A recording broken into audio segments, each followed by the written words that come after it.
Hey, so we talk about a topic a lot of people have problems with, basically like getting from a beginner level or like a noob or nobody or from like never even touched the software up to a professional level where you get hired by a studio or maybe you create your own company, stuff like that. So I just called it Wow to 3D Art for Games. Find your niche, get hired. And basically it will cover, so if you start from zero or with a little bit of experience, like what are basically the steps to get to a professional position. And let's start. So let's cut the crap. I'm Philip. I'm the Triangle Forge. I'm in the games industry since 2015 as environment artist, prop artist. I did a little bit of everything. Right now I'm Photogrammetry artist and helping studios with Photogrammetry implementing the workflow. Also working as a foliage artist on some projects, but I tried to shift it more to like a professional level, helping studios setting up photogrammetry, because like I said in videos before, that's kind of the future where the industry will go. But that's a topic for a different video. And what we will cover, what you will learn, how to pick your 3D art niche, how to build a good portfolio, and how to get a job in the gaming industry. Obviously, this also applies if you want to work for a commercial industry, like for creating, I don't know, maybe a Coca-Cola commercial, stuff like that. The road is roughly the same. The first thing a lot of people don't really get is the specializing part. And I covered that on Instagram in a reel. A lot of people start with fiddling around with 3D, maybe doing some character art or looking into character art. After, let's say, 5 weeks, they jump to environment art. After 3 weeks, back to environment, back to character art again, then to prop art. So you should get the problem by now. You need to stay in one consistent niche and not for like 4 weeks or 5 or 6 weeks. Give it, I would say, at least 3 months. Better 6 months, half a year. And if you say, okay, after 6 months, okay, well, that's not what I expected. I don't really like that work. You can jump to something else. But you need that time frame to get the basics, to understand workflows, to learn new workflows. That all takes time. And you need your brain to learn all of that stuff. You won't learn only 1 or 2 workflows. Depending on what you want to do, you will learn a lot of stuff. That's why the first thing you need to do if you want to work in this field is specializing. Find out what interests you and stick with that for at least some time, 3 to 6 months. I would suggest, some people suggest a year, but start with 3 to 6 months. And obviously, that also makes sense in terms of getting hired. Studios are not looking for people which can do a little bit of everything. But if you want to work in like a AAA studio, Ubisoft, what is there? Some Electronic Arts studio, Bethesda, whatever, you name it. They looking for specialists in their field. So they don't want like a prop environment character artist. They only want a character artist, a prop artist, or an environment artist. And not a little bit of everything. And that's why specializing, niching down, however you want to call it, is really important for you. Look around what roles are out there. I covered a few here on the sheet: character artist, environment artist, prop artist, foliage artist. These are the most common ones right now at the moment from looking at on LinkedIn, on other job postings. Obviously, there's a ton more. Technical artist, animator, wigging, VFX artist. There are so many different roles. But these are the ones basically every studio needs. Maybe not the foliage artist. That's kind of special because foliage can be done by the environment artist. Feel free to play around with what interests you and what would be interesting to you. Maybe think like that. What job could you do for the next 5 years? Because that's basically the time frame from a junior artist to like normal artist, maybe even senior artist. It really depends on the studio and how good you are and how fast you can work and your portfolio, a lot of different stuff. but after 5 years, some people start looking around for for new jobs for different studios. So I would say in 5 years you can learn a lot.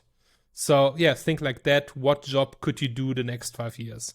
And yeah, like I said, I have some artists listed. So the character artist obviously makes characters and models in terms of monsters, humans, animals, whatever. Skills needed, anatomy, character design, and sculpting. And the software you would start with would be ZBrush, Maya, Substance Painter. You don't need to use Maya or 3ds Max. I know that.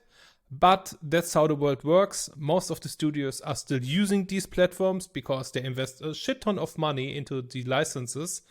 And all of the tools, the in-house tools they have, are built based on these platforms.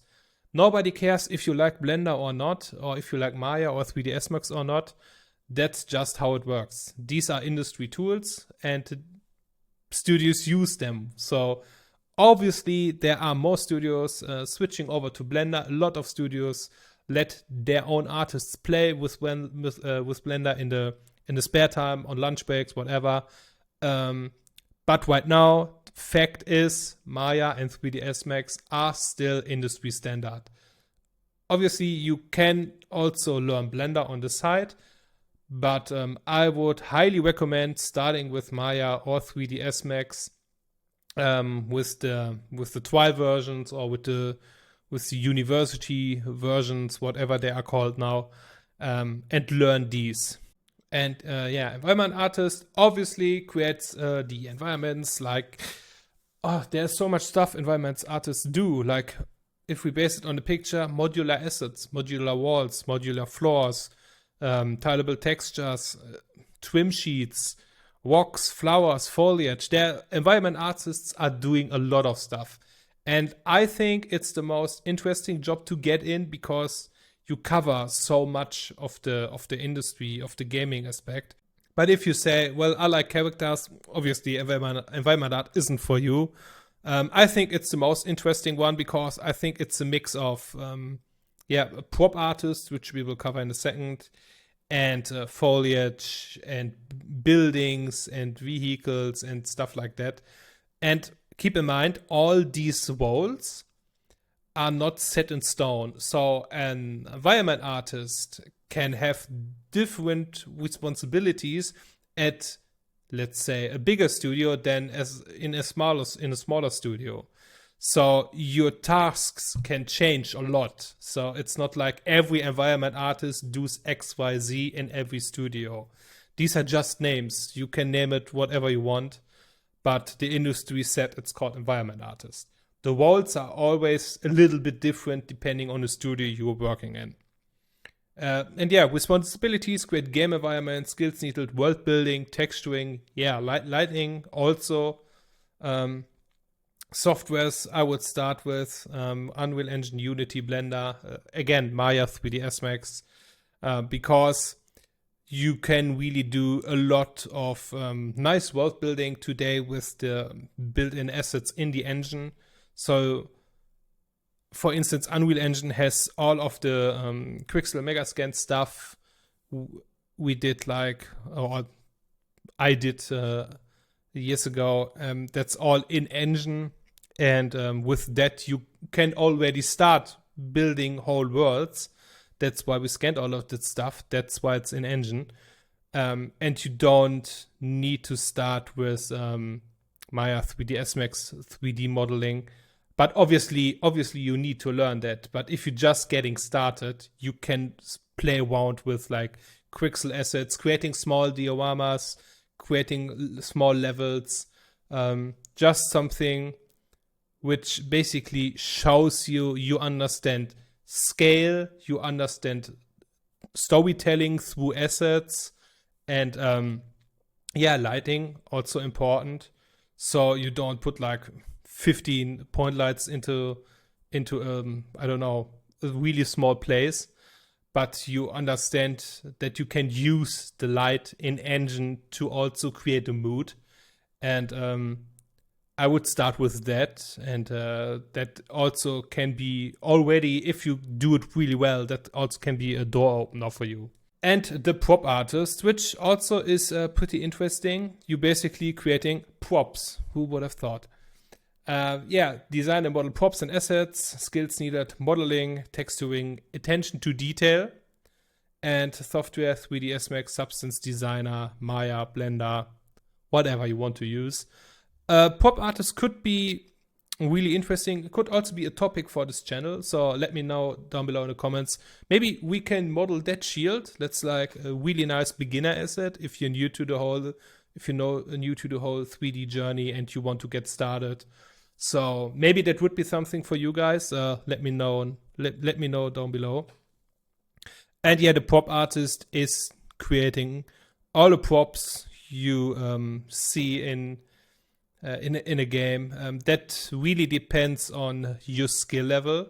Most of the time, every artist wall has like the normal artist, the junior artist, the lead artist, the senior artist. And depending on the wall you have assigned, you also make the more complicated stuff. But prop artist is like a really nice wall if you have attention for detail. If we use the shield, for instance, all the small cracks, all the small lack of paint in some areas, the nice little detail here on top of the metal, obviously the scratch and hammer marks in the middle of the shield. That's the attention to detail props need. That's basically what makes the model feel alive. And you have an eye for this detail. You really don't have it. You can learn it. But obviously it's helpful if you already have some kind of good eye for some realistic detail. Because at the end of the day, these details also tell a story. Like, why are there scratches? So what happened here? What happened here? Why is the color gone here?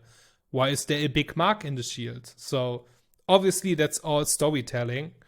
And also a really interesting job. I don't really like character art. I would never go into that.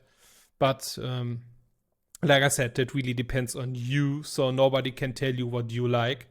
Prop artists, really, really interesting job. Foliage art is a pain in the ass. I'm an honest guy, and let me tell you, foliage is it's not annoying, even more detailed than the prop artist, because a lot of the time in this job you break stuff down into single assets. So for instance, this fern basically is like a long green piece where other smaller multiple green pieces grow on.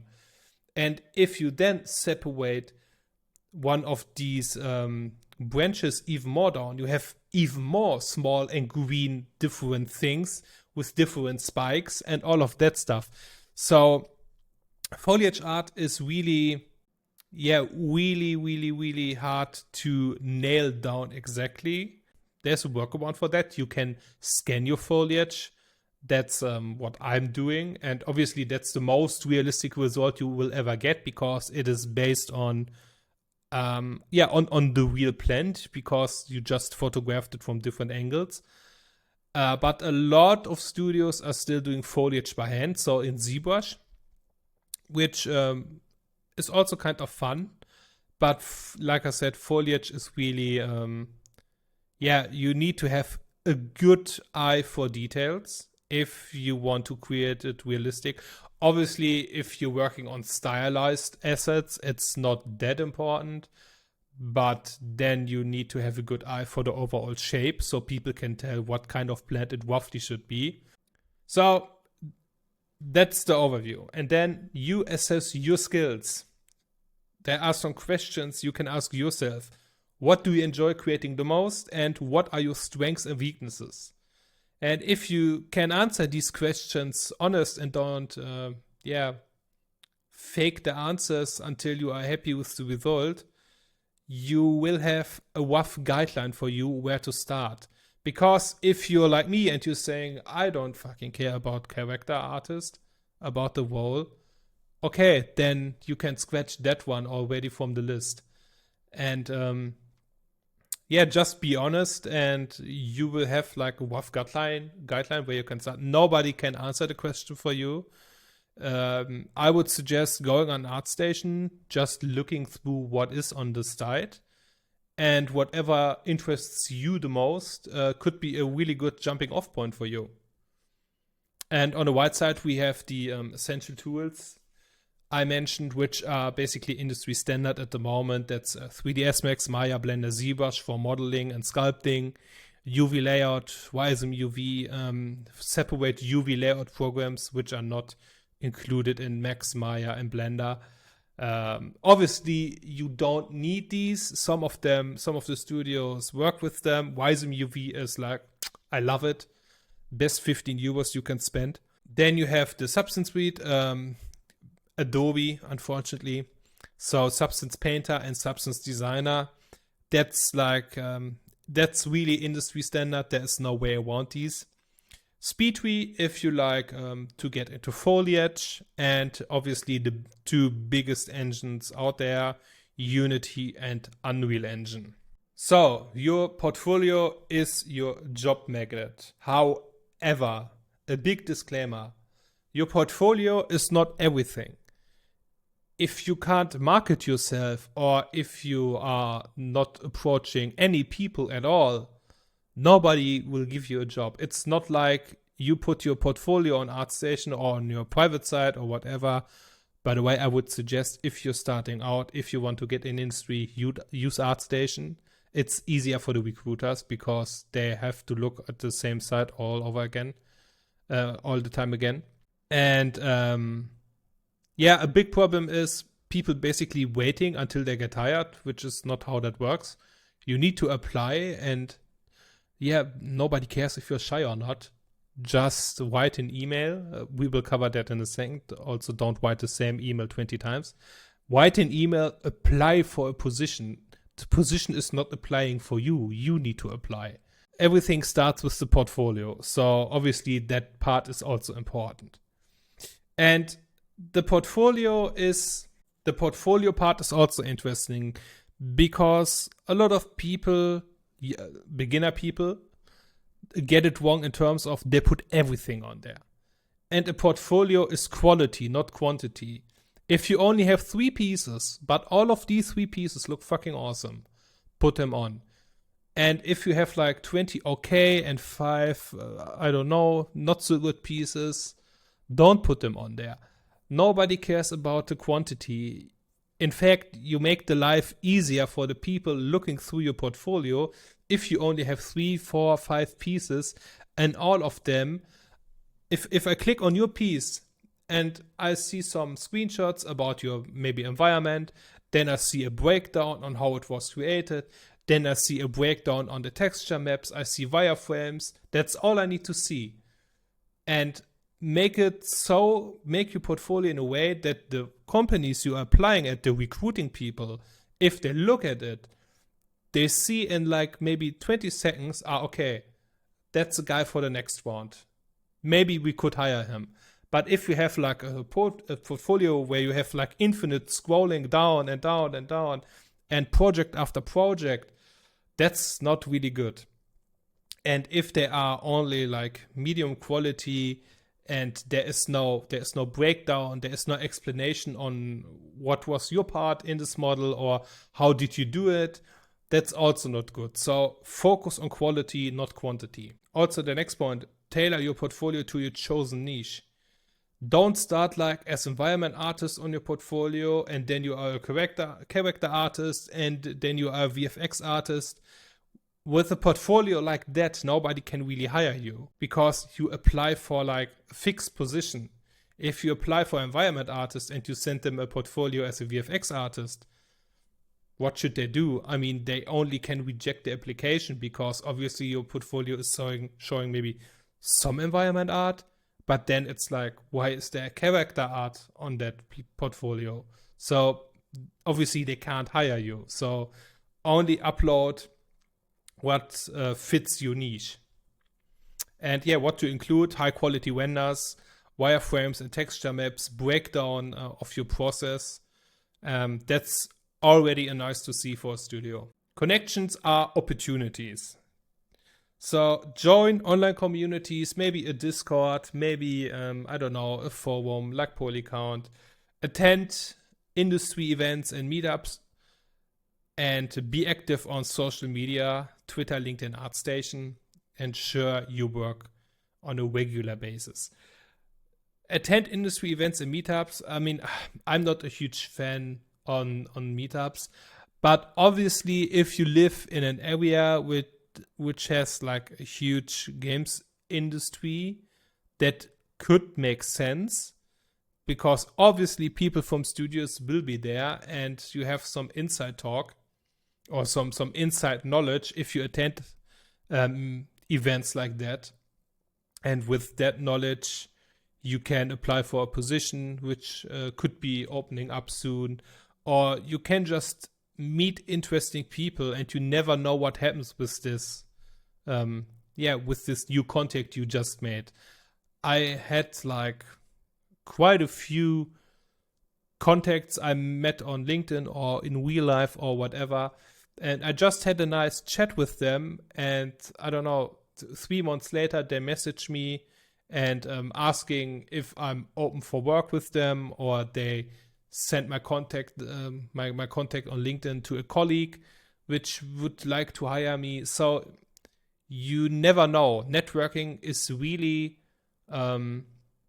it's just a really great opportunity, because the industry we are working in, or the industry you want to join, isn't really that big. So it's quite a small industry. So make sure to just start with a LinkedIn account. Connect with people. Obviously, don't spam people. And share your knowledge, share your passion. Because passion is something companies also look for in potential candidates. And yeah, just get started. Just start with LinkedIn. Nobody wants from you that you go to every meetup and industry event. Just be on the socials and share your work and share your passion. And then you just need to find a damn job. And the best places for this is job boards. Indeed, Glassdoor, ArtStation has a good job page, company websites, and networking groups. And obviously your personal contacts you made on LinkedIn or in real life or whatever. So don't be shy and ask people if they know if somebody's hiring. And customize, please customize your application. Don't send the same email to all of the companies. Obviously, the companies, or not the companies itself, but the people working there are talking to each other. And like I said, it's not a huge industry. If you send the same application to 50 studios, everybody knows in the end. So at least modify the cover letter and like the email you're reaching out with. And double check if you spell the name wrong. Double check if you spell the name right of the studio. Small details like that say something about you. So obviously you're still a human being, and you're not only interested in 3D art. And make sure to customize your application. Talk a little bit about the skills, about your experience. And even if you're starting out, you still have experience because you are working on stuff for your portfolio. This is still experience. Experience starts not at year 1 after your first job. Experience starts when you open Blender or Maya or whatever and you make an environment in Unreal Engine. That is experience. You can list that in your application. And like I said, tailor your resume and cover letter to each job. Obviously you can copy paste some of the stuff. You don't need to reinvent the wheel on every application. But at least make sure you change out the name of the studio. I saw applications to studios which aren't really the ones they are applying at. You won't believe how many people do that. So don't be like the other 90% of idiots make your application custom for each job you are applying at. And if you are lucky, you basically get an interview. Most of the time, it's not only one, it's depending on the company size, multiple interviews. And just relax. Like, it's not so, it's not scary, but it's not really super interesting. Most of the time, you have just a really nice person at the other end of the webcam, and you're just talking about stuff. Like, tell about yourself. Why are you working in this field? Describe your workflows. How are you handling feedback? Are you willing to learn new workflows? Stuff like that. Obviously, they do the questioning in a specific order, and they have specific questions that would be a topic for a whole different video. But these are not like soulless people or evil people. Most of them are really nice, and you can have a good chat with them. And just be honest, just be open with your answers. Yeah, sometimes they want to do like a live review of your portfolio. So you both look over the portfolio, and then you just talk about the projects you did. And you don't need to have some kind of fear or something about an interview. Most of the time, it's really, really easy and really relaxed. And also, really important, keep learning. If your application fell through, if they don't get back, don't be pissed. Don't be angry at the studio, at the recruiter, whatever. They can't answer all emails most of the time. They try to. But if it's not working out at the first time, shit happens. That's normal. I have like, I don't know, 200 applications which never went through an interview or so. That's normal. That's the business. They hire the best, and if you are not the best right now, you still can be the best in the future. And that's why you need to keep learning. Stay sharp or fade away, basically. Improve your skills. Take courses, watch tutorials, read some books, look at trends in the industry, get feedback on your portfolio. Just work on yourself and improve, and then try it again. So I hope you are now ready to kick some ass. So let's recap real quick. Specialize in one niche. Build a strong portfolio, network, and keep learning. And final tips: be persistent and patient. That's not something that happens overnight, or like I said in the beginning, in 4 weeks. It's a process. If you start from zero or with little experience, like I said, 3 to 6 months, I would say. And that also depends on your work ethics. If you only work 1 hour a day, obviously it's more like 6 to 12 months. But if you do a few hours per week, you can do that in 3 to 6 months, from zero to like a junior role, I would say. And yeah, keep creating and improving. And if you feel ready, click the first link in the description if you need some feedback. Like, if you already have a portfolio, I give you some feedback. Obviously, that's not free, because that's my time I'm giving for you. And just to make sure I don't have some trolls, there's a little fee attached to that. Okay, you got this. And I'll see you next time. Bye.